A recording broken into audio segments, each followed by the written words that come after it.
Hi అండి. 'Life of Aditya' 47వ భాగం వినండి. లాస్ట్ ఎపిసోడ్‌లో సర్దార్ వీరభద్రంతో మాట్లాడడానికి ఎవరినో ఒకరిని వెతకాలని ఒకడిని చూసి అతనికి ఫోన్ ఇచ్చి వీరభద్రంతో మాట్లాడమన్నాడు.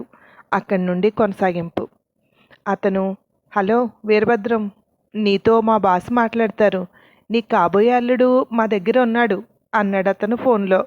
అదే ఇప్పుడు చూస్తున్నాను. మీ బాసు అందగాడే. ఇవ్వు ఒకసారి మాట్లాడదాం అన్నాడు. చూస్తున్నాడా అనుకుంటూ చుట్టూ చూస్తూ ఫోన్ సర్దార్కి ఇచ్చాడు అతను. నీ అల్లుడిని సేఫ్గా నీ దగ్గరికి పంపాలంటే మిగతా మాట కంప్లీట్ చేయకుండా ఆగాగు, నువ్వు కాదు నేను మాట్లాడతాను, ఒకసారి టీవీ ఆన్ చేయి అన్నాడు వీరభద్రం. టీవీ ఎందుకు? అరే టీవీ అంటే ఆన్ చేయండిరా అన్నాడు తన మనుషులతో. కొంచెం ఆగి ఆన్ చేసినా అన్నాడు. ఏమొస్తుంది అన్నాడు వీరభద్రం. గున్నా గున్నా మామిడి అంటూ రవితేజ డ్యాన్స్ చేస్తున్నాడు అన్నాడు. అది కాదురా, న్యూస్ ఛానల్ పెట్టు అన్నాడు వీరభద్రం. బాస్ మీరే కనపడుతున్నారు ఇక్కడ అన్నాడు ఛానల్ మార్చిన అతను.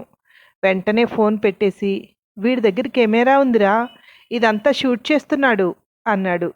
ఇద్దరు బయటకు పరిగెట్టి వెళ్ళి మళ్ళీ వెంటనే లోపలికొచ్చి, బాస్ చుట్టూ పోలీసులే, ఇక మనం తప్పించుకోలేం అన్నాడు అతను. ఎందుకు తప్పించుకోలేం? వీడి తలకి పిస్టల్ గురిపెట్టి వెళ్దాం రండి అన్నాడు లేచి నిలబడుతూ. బాస్ మనం ఎంతమంది ఉన్నాం? మనందరినీ పట్టుకోవాలంటే వీడి ప్రాణం లెక్క పెడతారా వాళ్ళు అన్నాడు ఒకడు. ఒక ప్రయత్నం అయితే చేద్దాం, లేదంటే ఇక లొంగిపోదాం అన్నాడు సర్దార్. ఆదిత్య దగ్గరికి వచ్చి పిస్టల్ గురిపెట్టబోతే రెప్పపాటులో ఆ పిస్టల్ ఆదిత్య చేతిలో ఉంది. చేతిని చూసుకుంటూ, ఏమైంది, వీడెలా తీసుకున్నాడు అన్నాడు. మెరుపు వేగం అంటారు చూడండి, అదే ఇది అన్నాడు ఒకడు. ఆదిత్య చేతిలోని గన్ తీసుకోబోయాడు. సర్దార్ చేయి పట్టుకుని వెనక్కి మెల్లిపెట్టి పట్టుకున్నాడు ఆదిత్య. చూస్తారేంట్రా అన్నాడు సర్దార్ వాళ్ళందరినీ చూస్తూ. సర్దార్ని విడిపించడం కోసం వాళ్ళందరూ వస్తుంటే దగ్గరకు వచ్చిన వాళ్ళని వచ్చినట్టు కొడుతున్నాడు ఆదిత్య. పోలీసులు లోపలికి చొరపడి అందరినీ వాళ్ళ అదుపులోకి తీసుకున్నారు. నాకొకటి చెప్పు, అంత వేగంగా నా చేతిలో పిస్టల్ ఎలా తీసుకున్నావు అన్నాడు సర్దార్. నవ్వుతూ చూస్తున్నాడు ఆదిత్య. ఇక మనం ఏం చేయలేం, పదండి వెళ్దాం, జైల్లో కూర్చుని అప్పుడు ఆలోచించవచ్చు ఎలా తీసుకున్నాడు అని అన్నాడు ఒక అతను. బ్యాగ్ తీసుకుని వస్తున్నప్పుడు ఆ బ్యాగ్లో ట్రాకర్ ఉంది కదా, పక్కగా పడుకున్నప్పుడు ఆ ట్రాకర్లో ఉన్న కెమెరాని తీసి తన షర్ట్ బటన్కి అమర్చుకున్నాడు. ఆ కెమెరాని మొబైల్లో లైవ్కి కనెక్ట్ చేశాడు. పక్కకు తిరిగి పడుకున్నాడు అనుకున్నారు కానీ వీళ్ళందరూ కనిపెట్టలేకపోయారు. మొత్తం అలా లైవ్లో రావడంతో ఆదిత్య పేరు మారుమోగిపోయింది. నువ్వు రియల్ హీరోవిరా అంటున్నారు అందరూ. హాసిని, ఆద్య, నిర్మల షూటింగ్ డబ్బింగ్ అన్నీ కంప్లీట్ చేసుకుని ఇంటికి బయలుదేరారు. వెళ్తూ న్యూస్ ఛానల్లో ఒక లైవ్ వస్తోంది, చూస్తూ వెళ్ళండి అని చెప్పింది అశు. నిర్మల డ్రైవ్ చేస్తుంటే హాసిని మొబైల్ ఆన్ చేసింది. ఇక్కడ ఆదిత్య చేసినదంతా ప్రసారం అవుతోంది. నిర్మల కారు పక్కగా ఆపి మరీ చూశారు. అదంతా అయ్యాక నిర్మల తీసుకొచ్చి ఇంటి దగ్గర వదిలేసి వెళ్ళింది. ఎలా ఉంది ఎగ్జిబిషన్ అంది రాజేశ్వరి లోపలికి వస్తున్న హాసిని, ఆద్యాలను చూసి. నేను ఎంత బాగా యాక్ట్ చేశానో తెలుసా అంది ఆద్య ఉత్సాహంగా. యాక్టింగ్ ఏంటి అంది రాజేశ్వరి. అలా ఏం లేదు పెద్దమ్మ, అక్కడ వీళ్ళందరూ ఎగ్జిబిషన్లో ఉన్నప్పుడు వీడియో తీశారు, వీళ్ళతో పాటలు పాడించి డైలాగులు చెప్పించి అలా చేశారు, దానినే యాక్టింగ్ అంటోంది. భలే చేసింది మన ఆద్య అంది హాసిని. అవునా, అయినా నటన మనకొద్దే, నువ్వు అటు ఆలోచించుకు, ఇంకెప్పుడు ఇలా చేయకు తెలిసిందా అంది రాజేశ్వరి. సరే అమ్మమ్మ, ఇంకెప్పుడు ఎవరన్నా డైలాగ్ చెప్పు, పాట పాడు, డ్యాన్స్ చెయ్యి అన్నా చెయ్యను అంది బుద్ధిమంతురాల్లా. నిర్మలతో కారులో వస్తున్నప్పుడే ఆదిత్య కాల్ చేసింది హాసిని. ఆదిత్య ఫోన్ లిఫ్ట్ చేయలేదు. దాని గురించి ఆలోచిస్తోంది. ఎలా అయినా సరే ఈరోజు ఆదిత్య ఇంటికి వచ్చిన వెంటనే ఏదో రకంగా వెళ్ళి మాట్లాడాలి అనుకుంది. ఎప్పుడు వస్తారు అని వాళ్ళ కారు సౌండ్ కోసం చిన్న చప్పుడైనా జాగ్రత్తగా వింటోంది. చీకటైన తర్వాత వచ్చిన సౌండ్ వినపడింది. అప్పుడు గుర్తొచ్చింది రాజేశ్వరికి. నీకోసం మీ ఊరి నుండి ఎవరో ఇద్దరు వచ్చారు, వాళ్ళని ఆ మాధవ్ గాడు ఎక్కడికో తీసుకువెళ్ళాడు అంది. దొరికింది అవకాశం, దీన్ని ఉపయోగించుకోవాలి అనుకుంది హాసిని. నా కోసం వచ్చారా? ఎలా ఉంటారు పెద్దమ్మ వాళ్ళు? అంది అమాయకంగా. ఒకటి ఎవరో తెల్లగా బక్కగా ఉంది, ఇంకొకటి కొంచెం మోటగా ఉంది అంది రాజేశ్వరి.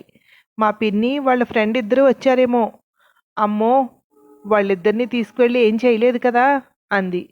వాళ్ళు నీకు ఫోన్ చేయలేదా అని అడిగింది అనుమానంగా. లేదు, వాళ్ళు చేసి ఉంటే నేను నీకు ఫోన్ చేసి వాళ్ళను ఇంట్లో ఉంచుకో పెద్దమ్మా అని చెప్పేదాన్ని కదా అంది. అయితే ఆ వెధవ తీసుకెళ్ళాడు, ఏం చేశాడో మరి అంది రాజేశ్వరి. నువ్వుండు పెద్దమ్మా, నేను వాడి పని చెప్పొస్తాను అంటూ తలుపు తీసుకుని బయటికి నడిచింది హాసిని. కూడా వెళ్ళబోయింది ఆద్య. ప్రతిదానికి దాని వెనక తోకలా తయారవుతావు, అదేదో దెబ్బలాడ్డానికి వెళ్తుంది, నువ్వెందుకే అంటూ ఆద్య చేయి పట్టుకుని గుమ్మం దగ్గరే ఆపేసింది రాజేశ్వరి. ఇద్దరు గుమ్మం దగ్గర నిలబడి చూస్తున్నారు. హాసిని వెళ్ళి డోర్ కొడితే మాధవ్ తీశాడు. ఆదిత్య ఏడి అంది. ఆదిత్య కూడా గుమ్మం దగ్గరికి వచ్చాడు. ఇద్దరు గుమ్మం దగ్గర ఉన్నారు. నడుమే చేయి వేసుకుని చేతులు తిప్పుతూ, ఏమనుకుంటున్నావు? నీకు నువ్వు పెద్ద హీరో అని అనుకుంటున్నావా? అన్నిటికీ తయారవుతావు, ఏదన్నా అయితే నిన్ను నమ్ముకున్న వాళ్ళందరూ ఏమైపోతాం అంది. నువ్వు మాట్లాడడానికి నీ చేతలకి సంబంధం లేదే అన్నాడు ఆదిత్య అనుమానంగా చూస్తూ. ఉండదు, అక్కడ పెద్దమ్మ చూస్తోంది, అందుకే నా మాట తిడుతున్నట్టుగా ఉంటుంది, నా చేతులు దెబ్బలాడుతున్నట్టు ఉంటాయి దూరం నుండి చూడటానికి అంది. అబ్బో తమ్ముడు, మహానట అయిపోయింది అన్నాడు మాధవ్. ఆదిత్యని లవ్ చేస్తున్న నాకే ఇంత నటనొచ్చుంటే ప్రతి క్షణం అతనితో పాటు తిరుగుతున్నావు, నీకెంత రావాలి? నేను తిడుతున్నట్టు మాట్లాడుతుంటే నువ్వు నవ్వుతూ చూస్తావే, నువ్వు తిరిగి తిడుతున్నట్టు కనిపించేలా మాట్లాడు అంది మాధవన్ చూస్తూ. అబ్బబ్బా, ఎంత ముదిరిపోయావే అన్నాడు ఆదిత్య. మమ్మల్ని అక్కడికి పంపించి నువ్వు చేసే రాచకార్యాలు ఇవా? పోనీలే, చేస్తే చేసావు, ఇంకెప్పుడు చేయకు. ఆ న్యూస్ ఛానల్లో ప్రసారం అయ్యేదంతా చూస్తుంటే ఎంత టెన్షన్ అనిపించిందో తెలుసా? బొత్తిగా భయం లేకుండా పోయింది అంది మొహం మీద చేతులాడిస్తూ. నవ్వుతూ చూస్తున్నాడు మాట్లాడకుండా. ఇలా చూసే అమ్మాయిల్ని పడేస్తావు, వాళ్ళు మళ్ళీ తిరిగి ప్రేమిస్తున్నాను అంటే ఫ్రెండ్ అంతే, లవ్ ఏం లేదు, ఓన్లీ ఇష్టం, ఇలాంటివి చెప్తావు అంది కోపంగా. చూడ్డం కూడా తప్పేనా అన్నాడు చేతులు తిప్పుతూ. తప్పా మహా తప్పా? ఆ చూపులు నన్ను ఎంత వెంటాడుతున్నాయో తెలుసా? ఎన్ని ప్రశ్నలు వేస్తాయో అంది. అమ్మో అవునా, నా చూపుల్లో అన్ని అర్థాలున్నాయా అన్నాడు. ఉండవా మరి? నన్ను ఎలా ఇబ్బంది పెట్టాయో తెలియాలి అంటే నువ్వు ఆ ప్లేస్లో ఉంటే అర్థమవుతుంది అంది. మరి నాకు డౌటు, తమ్ముడు చూపులు నిన్ను ఇబ్బంది పెడుతున్నాయంటే నీ చూపులు తమ్ముడిని కూడా ఇబ్బంది పెట్టాలి కదా అన్నాడు మాధవ్. ఆదిత్య మాధవ్ ఇద్దరిని తిడుతున్నట్టు చేతులాడిస్తూ, ఇతని గుండె బండబారిపోయింది కదా, ఇంకెలాగే స్పందిస్తుంది? నేను అదే ఎదురు చూస్తున్నాను, నా చూపులకి ఎప్పుడన్నా అది స్పందించకపోతుందా అని అంది. ఇక చాలేరా అని పిలుస్తోంది వెనక నుండి రాజేశ్వరి. మా వాళ్ళని నీతో నువ్వెక్కడికో తీసుకువెళ్ళావని చెప్పింది, అందుకే నిన్ను తిట్టే వంకతో వచ్చాను. సరే బాయ్, స్వీట్ డ్రీమ్స్ అని 2 అడుగులు కిందకేసి, నిన్ను ఊరికే వదులుతాను అనుకోవద్దు, నేను అనుకున్నది సాధించే వరకు వదలను అంది ఆదిత్యని చూస్తూ. వెళ్ళు వెళ్ళు, నీకు భయపడేవాళ్ళు ఎవరూ లేరిక్కడ అన్నాడు మాధవ్ గట్టిగా. వెళ్తున్నా వెళ్తున్నా అని మళ్ళీ చిన్నగా, మా వాడిని బాగా చూసుకో, ఈరోజు పెద్దగా ఫైట్ చేసి మరీ వచ్చాడుగా అంది. నువ్వు చెప్పాలి మరి, మాకు తెలీదు అన్నాడు గట్టిగా. వెనక్కి తిరిగి చూసి వేలుతో బెదిరిస్తూ ఇంట్లోకి వచ్చేసింది. వెనకే రాజేశ్వరి ఆద్య వస్తూ, ఏమంటాడు అంది రాజేశ్వరి. ఏదో హోటల్ రూమ్ చూపించాడట, తనకేం తెలీదు అంటున్నాడు, వదిలిపెట్టను అని చెప్పానులే, వాడే ఎక్కడున్నారో కనిపెట్టి చెప్తాడు, లేదంటే రోజు ఇలాగే గొడవ పెట్టుకుని వస్తాను అంది. వాళ్ళకి ఫోన్ చేస్తే తెలిసేదిగా ఎక్కడున్నారో అంది రాజేశ్వరి. వాళ్ళకి ఫోన్ చేస్తే తీయలేదు, లేదంటే చూస్తాను, ఇద్దరి సంగతి పోలీసులకు చెప్తాను, వాళ్ళు కనపడకపోవాలి, రేపు మళ్ళీ ఇదే టైంకి వెళ్ళి గొడవ పెట్టుకుని వస్తాను అంది హాసిని. రోజు గొడవ పెట్టుకుని వెళ్ళి వచ్చే కంటే పోలీస్ కంప్లైంట్ ఇస్తే సరిపోతుంది కదా అంది రాజేశ్వరి. ఏం పోతుంది, నీకేం తెలుసు, రోజు వెళ్తే వస్తుంది, పోదు అంది ఆద్య. ఏం మాట్లాడుతున్నావు, కొంచెం అర్థమయ్యేలా మాట్లాడవే అంది రాజేశ్వరి. నీకు నా భాష అర్థం కావట్లేదా? నీకు అర్థమైందా అంది హాసినిని చూస్తూ. అయిందిలే, మూసుకుని లోపలికి పద అంటూ ఆద్య చేయి పట్టుకుని బెడ్రూమ్లోకి తీసుకొచ్చేసింది.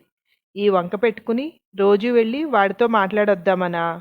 నన్ను కూడా తీసుకెళ్ళాలి. లేదంటే అమ్మమ్మతో చెప్పేస్తాను అంది ఆద్య. వాడు వీడు ఏంటి? బ్లాక్మెయిలా? అంది హాసిని. బ్లాక్మెయిలు వైట్ మెయిలు ఏం లేవు. నువ్వు వెళ్తే నేను కూడా నీ కూడా వస్తా అంతే అంది ఆద్య మొండిగా. రోజులు వేగంగా గడుస్తూ అశు మూవీ కంప్లీట్ దశకు వచ్చేసింది. యశస్వి రిలీజ్ అయ్యే డేట్ దగ్గరికి రావడంతో టెన్షన్గా ఉంది అశుకి, జయకి. ఫాస్ట్గా పనులన్నీ కంప్లీట్ చేస్తున్నారు. ఆదిత్య సహకారం అశుకు ఉండడంతో స్పీడ్గా మూవ్ అవుతోంది. ఆ తర్వాత ఏమైందో మరో భాగంలో విందురు కానీ. Thank you.